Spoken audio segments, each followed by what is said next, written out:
C'était genre 1h, 2h du matin. On est resté un peu. Et après,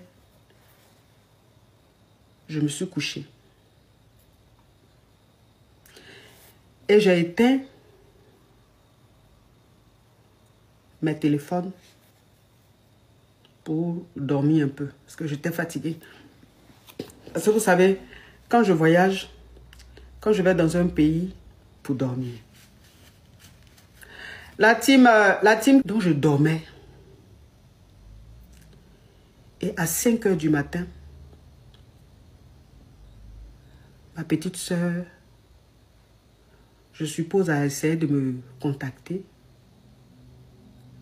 Elle ne pouvait pas puisque mon téléphone était éteint.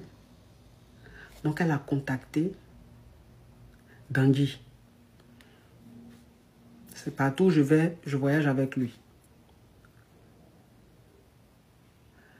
Et c'est lui maintenant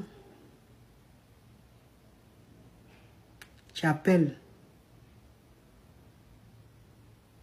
Aya Diawara, Makosso, le général Camille Makosso, qui appelle pour leur annoncer la mauvaise nouvelle. Parce qu'il n'avait pas le courage de me le dire tout seul. Donc il fallait qu'ils soient entourés pour venir me dire.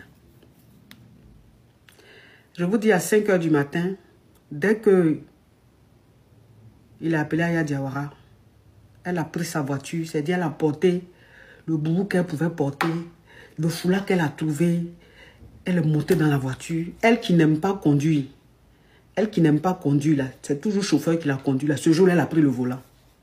Elle a appelé l'une de mes caviars qui s'appelle Bijou, l'une de ses sœurs, Bijou. Elle lui a dit de venir. Donc, elles sont venues à l'hôtel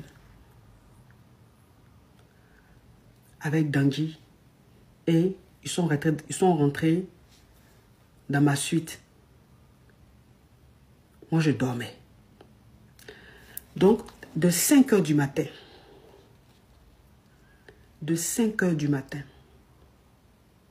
jusqu'à 10h, ils étaient dans la suite. Ils ne voulaient pas me déranger.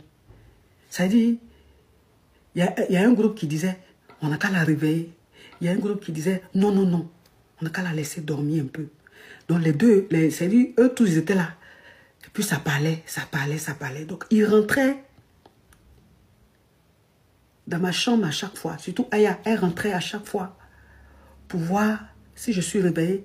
Elle allait, mes téléphones étaient là, à côté. Elle a pris mes téléphones. Elle a éloigné mes téléphones de moi. Parce que l'inquiétude de ma petite soeur, parce que comme la nouvelle s'est propagée rapidement au village, enfin dans la communauté Gouro, ma petite soeur avait peur. Parce qu'elle me connaît. Elle sait que quand je me réveille, souvent je suis dans le lit, je ne dors pas.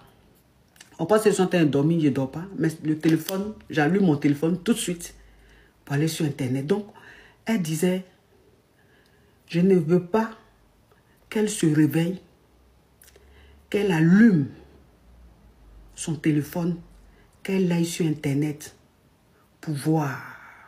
Je n'ai pas envie qu'elle apprenne la nouvelle sur Internet. Donc, Aya Diawara a pris mes téléphones, elle a éloigné ça de moi.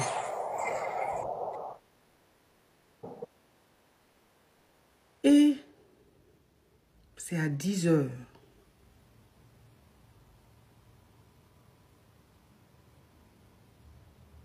À 10h. Quand je dormais, en fait,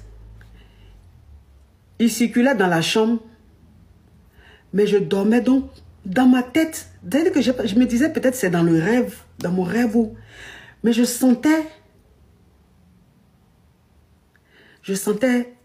des gens marcher dans ma chambre. Je sentais des pas. Je sentais qu'il y a des gens qui rentraient dans la chambre, qui me regardaient et qui repartaient.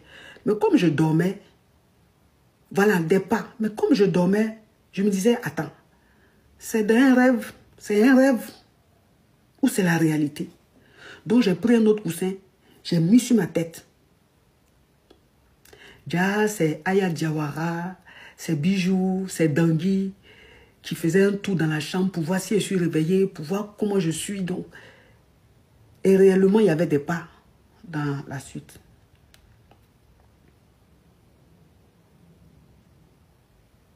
C'est à 10 heures qu'ils ont fini par me dire. Ils m'ont réveillé pour m'annoncer la nouvelle.